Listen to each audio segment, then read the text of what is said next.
자, 그렇다면 여러분들의 유방암이 노출된 이유에 대해서 우리는 한 번쯤 되짚어 봐야 하고 우리의 자녀들에게도 피임약의 그 위험성에 대해서 경고해야 할 책임이 있습니다.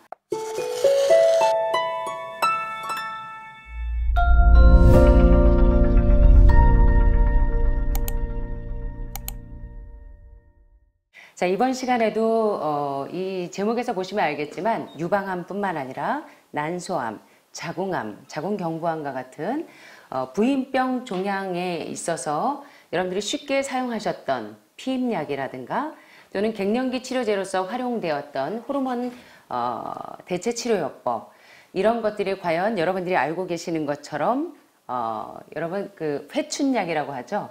대개 호르몬 대체 치료요법을 일컬어 회춘약이라고들 많이들 표현하시는데, 과연 호르몬 대체요법이 그리고 피임약이 여러분들 건강에 어떤 작용을 미치는지, 이번에도 역시 이번 시간에도 인도의 아유르베다 의학의 대가이신 안드레아스 모리츠 선생님의 건강과 치유의 비밀에서 제가 중요한 부분들을 발췌해서 여러분들과 함께 천연치유요법을 한번 공부하는 시간을 갖도록 하겠습니다.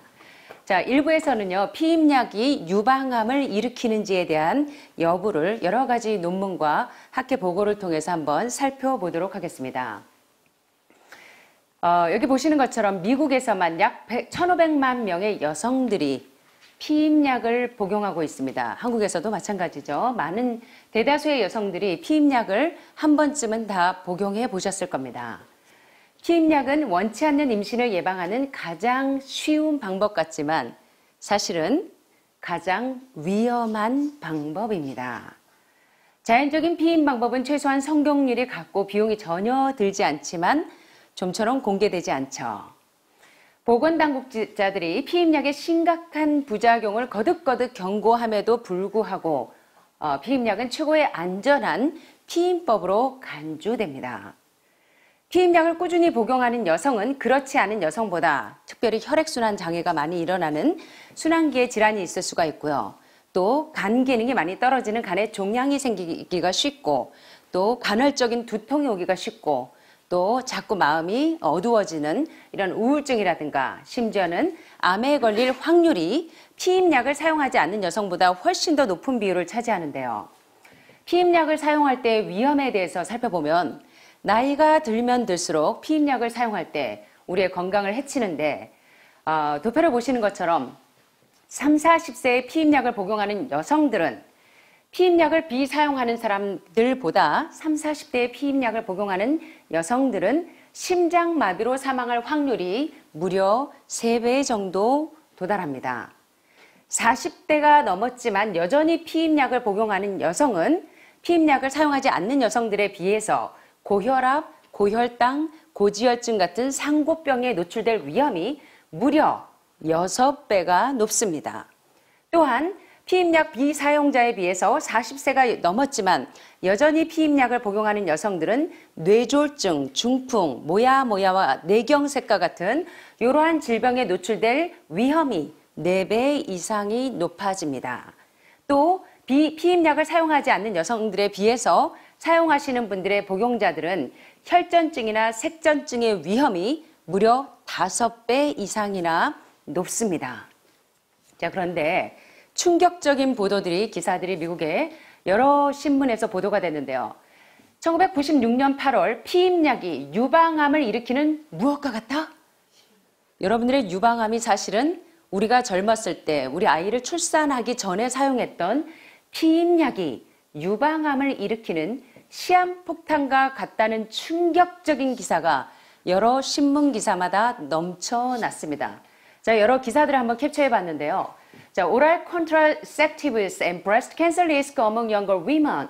자, 구강 피임약은 경부 피임약과 또 유방암의 위험, 어디 사이에서? 젊은 여성들 사이에서 경부 피임약과 유방암의 위험에 대해서 이제 기사들이 노출이 되는데, 자, 최근에 기사를 보면 미국에서 recent oral contraceptive use and risk of breast cancer, 최근에 경부 피임약 사용이 유방암의 위험과 어떤 상관작용이 있는지를 보도한 기사들, 또 oral contraceptives, menopausal hormone Replacement Treatment and Breast Cancer Risk.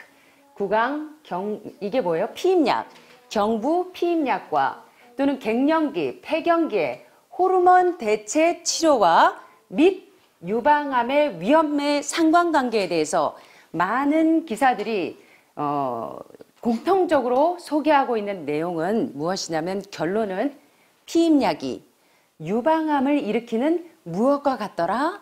시한폭탄과 같다는 충격적인 기사가 신문마다 소개되었습니다. 영국에 있는 옥스퍼드에 있는 암연구재단인 ICRF에 의해서 수행된 4년간의 연구 결과 15만 명 이상의 여성들로부터 수집한 피임약에 대한 역학 증거를 재분석해 보았더니 결과는 모든 사용자들이 피임약 복용을 멈춘 뒤에 10년까지도 피임약을 복용하다가 멈춘 뒤에 10년까지도 유방암에 걸릴 위험이 무엇하더라? 증가한다는 결론을 보여줍니다. 참 충격적인 사실이죠. 여러분이 왜 이렇게 알 수 없는 삼중 음성이나 허투 유방암에 노출되었는지 사실은 우리가 처녀 때 또는 아이를 출산한 이후에 사용했던 피임약 사용이 아주 지배적인 영향을 미쳤다는 사실을 깨닫게 됩니다. 1996년 랜셋에 실린 이 연구에 따르면 피임약을 복용하는 여성들은 유방암에 걸릴 위험이 몇 프로 증가하더라? 25% 증가하고 그 위험은 투약을 중단한 후에도 최대 5년 동안 여전히 몇 프로가 증가하더라? 16%가 증가하더라. 자, 네덜란드 암연구소에서 수행된 또 다른 대규모 연구는 20세 이전에 피임약을 복용하기 시작한 소녀들이 유방암에 걸릴 확률이 몇 배가 더 높다는 것을 보여주었다. 무려 20세 이전에 피임약을 복용하기 시작한 소녀들이 유방암에 걸릴 확률이 몇 배가 더 높더라? 3.5배가 더 높더라. 자, 여기 보도된 내용들을 보면 이 결론적으로 we conclude that 4 or more years of OC use, especially partly before age 20, is associated with an increased risk of breast cancer developing at an early age. 보도의 결론은 뭐냐면 네덜란드 암 연구에서 수행된 그 연구, 대단히 대규모 연구 결과는 우리는 무엇한다? 결론 짓는데 무엇 이하를, 대디하를 4년이나 그 이상 기간 동안 OC는 뭐냐면 오랄 컨트라셉티브, 경구 피임약을 사용했을 때 몇 년 동안? 4년이나 그 이상 동안 경구 피임약을 사용했을 때 특별히 언제? 20세 이전에 경구 피임약을 4년이나 그 이상 기간 동안 사용했을 때 무엇과 관련이 있고 연관이 있냐면 보니까 언제요? At an early age, 조기에 유방암, breast cancer 성장, 유방암을 성장시키고 촉진시키는 위험을 증가시키는 것과 무엇이 있더라? 관련이 있더라. 뭐가요? 20세 이전에, 여기 보시니까 20세 이전에 4년이나 그 이상 동안 경구 피임약을 사용한 사람들은 무엇과 연관이 있고 관련이 있냐면 조기에 유방암이 발병하는 위험 증가와 관련이 있더라. 이건 굉장히 중요한 학회보고입니다. 자, 여기 보시는 것처럼 만 36세 이상의 여성 중에 4년 미만 동안 피임약을 복용한 경우에 유방암 발병 위험이 몇 프로나 증가하더라? 40%나 증가했고요. 매우 걱정스러운 점은 유방암에 걸린 36세 미만의 여성들 중에 몇 프로가 여러분? 97%가 대다수가요. 언제? 짧은 기간이라도 인생의 어느 시점에 피임약을 복용했다는 사실입니다. 자, 그렇다면 여러분들의 유방암이 노출된 이유에 대해서 우리는 한 번쯤 되짚어 봐야 하고 우리의 자녀들에게도 피임약의 그 위험성에 대해서 경고해야 할 책임이 있습니다. 이것은 많은 여성들이 피임약을 복용하는 것이 계속적인 유방암 대유행의 원인인가라는 의문을 제기하게 만듭니다. 이거 상당히 심각한 얘기죠. 자, 여기 보시는 것처럼 많은 여성들이 피임약을 복용하는 것이 유방암이 계속적으로 생기는 이유가 뭐라고 지금 진단할 수 있다는 것입니까? 피임약을 복용하는 것이 계속적인 유방암 대유행의 원인인가라는 진단을 해봐야 할지 모른다는 것입니다. 자, 호르몬 치료와 피임약 분야에서 가장 경험이 많은 영국 역학학자 클린 맥퍼슨은 중요한 연구 결과를 보도합니다. 인생의 초반부터 장기간 피임약을 복용한 4명 중에 1명이 무엇으로 인생을 마칠 것이다? 무엇으로? 유방암으로 인생을 마칠 것이다. 어떻게 해요? 인생 초반부터 장기간 피임약을 복용한 4명 중 1명이 유방암으로 생을 마칠 것이라고 추정합니다. 또 맥퍼슨은 1996년 9월에 끝난 또 다른 피임약 연구는 인생의 어느 때든지 피임약을 복용한 경험이 있는 여성이 자궁경부암에 걸릴 확률이 몇 프로나 증가하더라? 60%나 증가하더라. 아마 여러분 가운데 대다수는 피임약이나 또는 루프나 이런 것들을 한번 사용해 보셨을 겁니다. 우리 계속적으로 한번 보겠습니다. 자, 10대에 딸이 있고 또 자궁경부암으로부터 딸을 보호하기 위해서 예방접종을 생각한다면 2007년 5월 19일자 뉴 잉글랜드 의학 저널에 이러한 결과를 고려하게 되시기를 바랍니다. 여러분 아시는 것처럼 자궁경부암 백신인 가다실에 대한 새로운 정보가 있는데요. 가다실은 인도유종 바이러스인 HPV 자궁경부암 백신인데 이 가다실이 어떤 효능을 하는가 한번 짧게 지나가 보겠습니다. 가다실은 인도유종 바이러스의 2가지 변종에 의한 감염을 100% 가까이 막을 수 있지만 자궁경부암 전구체 발생률은 17%만 줄여줍니다. 가다실은 특정 변종만 차단하기 때문에 다른 종류의 인도유종 바이러스가 번성할 수 있습니다. 그런데 백신 제조업체인 머크는 이 백신이 인도유종 바이러스에 의한 암 전 변병수를 감소시킨다고 말합니다. 하지만 일부에서 머크의 연구가 백신의 효능을 증명할 만큼 길지 않았다고 지적합니다. 발병하는 데 수십 년이 걸릴 수 있는 질병을 조사했음에도 불구하고 백신 연구는 3년밖에 지속되지 않았습니다. 미국에 있는 오하이오주는 현재 이 백신 접종을 의무화하는 것을 고려하고 있습니다. 그래서 저희가 이 백신 접종에 대해서 또 아이들의 예방 접종에 대해서 인도 아유르베다 의학에서 예방의학에서 이야기하는 권면에 대해서 여러분들이 한 번쯤은 눈을 뜨셨으면 좋겠습니다. 자, 피임약으로 유방암을 발병시킬 위험이 더 크다. 뭐보다? 피임약을 사용함으로 자궁내막암이나 난소암으로부터 여성을 보호하는 이점보다 피임약을 사용함으로 인해서 유방암을 발병시킬 위험이 더 작다, 더 크다. 더 크다는 사실을 숙지하게 되시기를 바랍니다. 어쨌든 다른 종류의 치명적인 암을 예방하기 위해서 또 다른 종류의 치명적인 암을 감수하는 것은 매우 의심스러운 결론이라는 사실. 그래서 3대 빅3 처치인 여러분들이 암에 노출되었을 때 항암, 방사선 수술과 같은 3대 빅3 처치에 대해서 여러분들이 한 개의 암세포를 제거하기 위해서 다른 곳에 암의 위치와 형태만 바꾸어줄 뿐인 3대 처치에 대해서 3대 현대요법에 대해서 여러분들이 눈을 뜨시게 되기를 간절히 바랍니다. 그래서 한 종류의 암을 예방하기 위해서 암세포 한 마리를 잡기 위해서 초가상간을 다 태우는 그런 행위에 대해서 우리가 한 번쯤 자각하시게 되기를 간절히 바랍니다. 그래서 피임약은 유방암과 다른 질병들을 유발하기 때문에 아주 위험하고 그렇기 때문에 이 피임약에 대해서 전혀 경각심을 가지고 계시지 못한 여성들에게는 사실은 피임약 사용을 하지 말도록 권고해야 할 것을 당부하고 계시는 겁니다. 자, 그래서 피임약이 얼마나 유방암과 상관관계를 가지고 있는지를 보았는데요.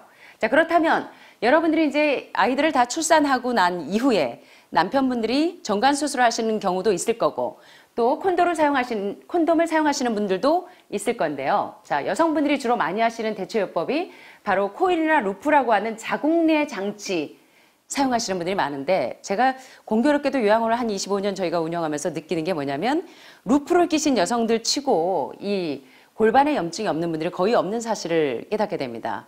그리고 자궁암이나 난소암에 노출된 여성들 대부분이 루프를 오랫동안 장착하셨던 여성들인 공통점을 발견하게 되었습니다. 자, 그래서 저는 안드레아스 모리츠 선생님의 의견에 또 아유르베다 의학에서 이야기하는 이런 의견에 한편 많이 동감을 하고 있습니다. 자, 코일이나 루프라고 하는 자궁내 장치 역시 안전한 피임 방법이 아닙니다. 요 IUD라고 하는 루프 같은 자궁 내 장치는 여러 부작용이 있는데요. 아마 여러분들 한 번쯤은 루프를 껴보신 분들이 있으실 겁니다. 루프 꼈을 때 하체가 매우 묵직하고 매일 생리전 증후군 같은 증상이 오고 늘 마음이 좀 불안하고 뭔가 몸이 예를 들어 소변 카테터 하나 껴 있어도 소변 주머니 달고 있어도 불편한 것처럼 루프를 장착하신 분들이 상당히 그 몸이 썩 쾌적하지 않은 상태인 것을 경험들 해보셨을 겁니다. 이와 같이 루프나 코일과 같은 자궁 내 장치는 여러 가지 부작용을 초래하고 있습니다. 1974년 랜시세 보고서에 의하면 다른 종류의 피임법을 사용해서 임신한 여성들의 유산율 17%와 대조적으로 IUD, 다시 말하면 루프와 같은 그런 자궁 내 장치를 하고 임신이 된 여성들은 50% 더 많은 유산을 할 가능성이 있다고 합니다.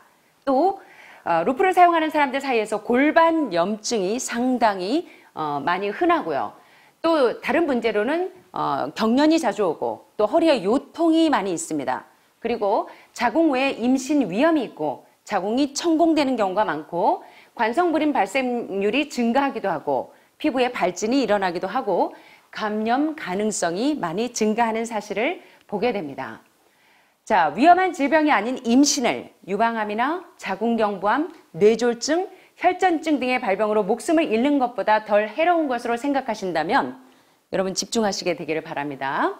경구 피임약이나 IUD와 같은 자궁의 어떤 이런 장치들 같은 고도의 침습성 피임법을 피하는 것이 여러분이 유방암이나 자궁암이나 난소암으로부터 보호받을 수 있는 좋은 방법이라는 사실을 기억하게 되시길 바랍니다. 그래서 여기 보면 밀드레드 잭슨의 책에 보면 멘탈 버스 컨트롤이라고 하는 정신적 산화 제한이라는 책을 추천하고 계시는데요. 저도 이 책을 좀 찾아보려고 인터넷에 싹 검색을 해봤는데 책은 찾을 수가 있는데 책 내용을 발췌할 수가 없었고 구입처가 상당히 찾을 수가 없었습니다. 그래서 이제 가까운데 외국에 사시는 분들은 밀드레드 잭슨의 이 책을 아마 구하시기가 좋으신 분들은 구하셔서 보시면 상당히 도움이 되시리라고 생각합니다. 자, 그래서 밀드레드 잭슨은 이런 방법을 권유합니다. 원치 않는 임신을 피하기 위한 가장 오래된 방법인 정신적인 산화 제한을 추천하고 계시는데요. 정신적인 산화 제한은 매우 효과적이고 비용도 들지 않고 부작용도 없습니다. 자, 그리고 밀드레드 잭슨의 소책자 이 멘탈 버스 컨트롤에서 몇 분 안에 이제 가장 좋은 적합한 피임법을 배우실 수가 있겠고요. 또 다른 방법으로는 여성이 임신 가능한 날짜를 결정할 수 있는 배란기 측정기가 있습니다. 이 배란기 측정기는 침 한 방울만 있으면 배란기를 측정할 수 있는 그런 도구들이 현재는 많이 나와 있죠.